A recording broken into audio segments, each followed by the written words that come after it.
So my first question goes to Chandrababu Naidu గారు.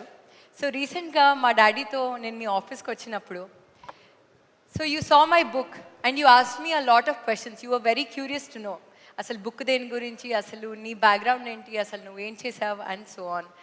So మీరు first నా బుక్ టైటిల్ చూసినప్పుడు, that is mindset shift, small changes, big impact. So what is your first impression? First impression, నువ్వు నా దగ్గరికి వచ్చినప్పుడమ్మా మిమ్మల్ని ఇంకా కూడా చిన్నపిల్లలుగానే చూశాను. నారాయణ గారంటే నాకు ఎప్పటి నుంచో పరిచయమే కాకుండా ఒక ప్రత్యేకమైన అభిమానం. దానికి అనేక కారణాలు ఉన్నాయి. అలాంటి సందర్భంలో మిమ్మల్ని చూశాను, కానీ మిమ్మల్ని అదే మరిగా మీ సిస్టర్ గారిని చూస్తున్నాను, కానీ మీరు కూడా ఇంత పెద్ద ఎత్తున పైకి ఎదిగారని ఫస్ట్ టైం నాకు అనిపించింది. ఆశ్చర్యపోయాను.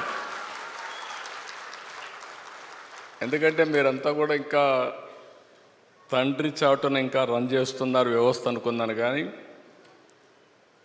మీకంటూ ఒక ప్రత్యేకంగా ఒక ఆలోచనే కాకుండా ఒక ఆచరణలో పెట్టారంటే, నేను దగ్గర 45 సంవత్సరాల్లో ఏదైతే ప్రాక్టీస్ చేస్తున్నానో నువ్వు చాలా చిన్న వయసులోనే ఆ పని చేసావు. దానికి మనస్ఫూర్తిగా అభినందనలు. Congratulations. I wish all the best. Thank you so much sir.